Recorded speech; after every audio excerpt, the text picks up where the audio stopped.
在座的各位，特别企业家，是碰见一个最好的时代了。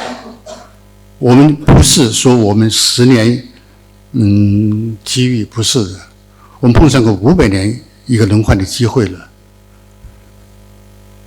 从历史上讲，从人类从那个野蛮社会采集时代，进入文明时代，就耕种时代，可以播种了，进入农业文明时代以来，慢慢几千年，于是就和这个学校发生了关系。现在呢，所以我最近很忙什么呢？忙第3次创业。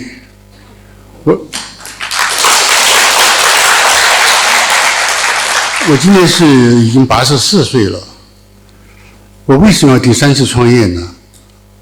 有2个问题，我必须要创业。在全国好像整个经济界，特别是年轻朋友当中，弥漫着一种垂头丧气的情绪，没有看见我们面临一个最好的时代。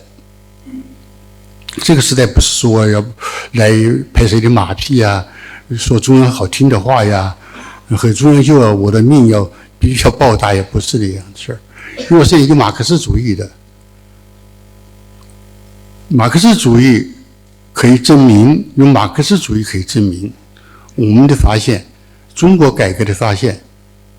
我不客气地讲，我们这个小组可能的成就，是改革开放当中不是唯一的最大成就，也是非常重大的成就。因为我们发现了一个时代的特征，和很多人争论过，包括和联合国争论过，就这个时代应该怎么去定义，应该怎么定义？因为我不是说研究出来的，大概只有我一个人一个事儿，肯定我们发生什么变化了，就和联合国发生了争论。当时联合国联合国一个经济合作组织，到今天为止还是有些争论。美国人也发现变化了，比如说这个有一个经济学家，名字我又搞忘了，记名字太多了，人年纪大了，这样人经历事儿太多了，现在还在吗？现在在1984年，他提出来的新生产力函数。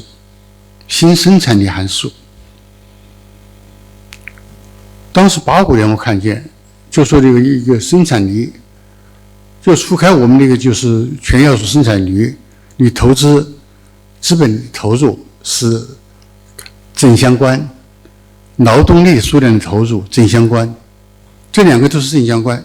投入多就产出多，投入少就产出少。他发现什么东西呢？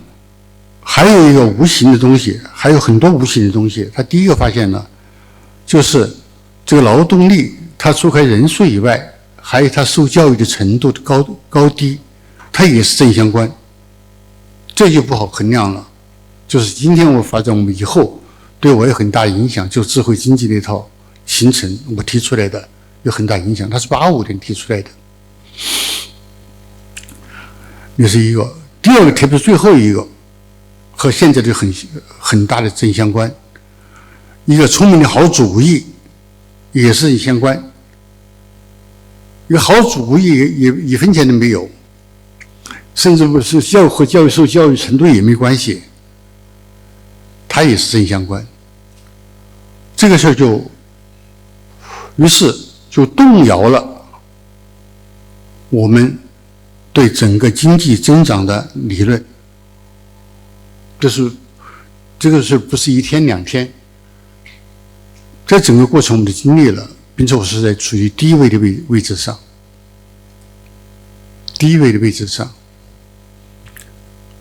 于是我们就和联合国这个发生了一场争论，和联合国一场争论。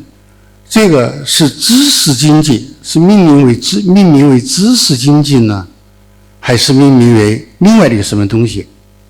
不知道叫什么东西。所以全国人民就叫毛泽东是空手道大师，我做生意从来不要钱，到今天我们这一代人在座的各位，特别企业家，是碰见一个最好的时代了。我们不是说我们10年机遇，不是的，我们碰上过500年一个轮换的机会了。从历史上讲，从人类从野蛮社会、采集时代进入文明时代，就耕种时代，可播种了，进入农业文明时代以来，慢慢几千年，它到一个点，到某一个点上，现在可以计算的是1543年，1543年。大家学术界里的朋友，可能念书的朋友都听得多一点。哥白尼革命，就日心说取代了地心说，就那个时候，那年，公认的一个悬崖，回头一看，悬崖底下一条笔直的公路通向远方，那个路斗大的字，这么大的字，大智路。哎呀！我说，发现不就是这个东西吗？人的智慧，大智路。所以为了证明这个事儿，大概是上一周礼拜，这我不知道今天礼拜几哈，反正上周礼拜1那天，我又开车又过去一趟，我怕我看错了，我怕记错了，因为我马上要开始要向大家讲了，我去看了一趟，就的确还在，一个亭子。是赵朴初写的《大智路》，就智慧的智，还写了一篇碑文。他是到一个那个庙里边去，有1080步台阶，非常艰苦，爬上去非常艰苦。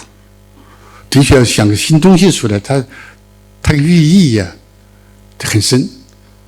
因为除开要有体力，还如何爬上去。1080步啊，好，笔直上去，不说有90度没有，绝对不会低于60度，用笔陡的一个山要爬上去。可以现在好一些了，修了一条路，我修得非常漂亮了。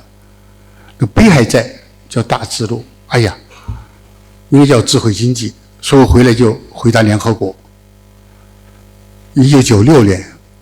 1996年5月28号，我这篇文章我找到了，最近我找到了，我发表了一篇文章，向全世界公布，我们发现了一种新情况，就财富产生的方式，不是说书读得越多越好，你只读书记得再多，它和财富是两个，它有关系，但是不等于财富。它应该是智慧，智和慧，智知识，慧觉悟。有了知识，有了思考的这个想法就特别值钱。我回忆了我们所有的过程，我们挣了很多钱，都是没花钱挣的很多钱，都是这样来的，不是说我们规定了什么东西。所以于是我就在那年就和联合国那个对应的发表了一篇文章《智慧经济难得宣言》。智慧经济这篇文章还在里边，提出了一个到今天为止还是非常时髦的一个概念，原话：我们要生产力转轨。原来这种生产方式不行了，要换个另外的轨道来生产财富。生产力转轨的原话里边的原话，就原话这篇文章还在。生产力转轨就是对应联合国那个事儿的，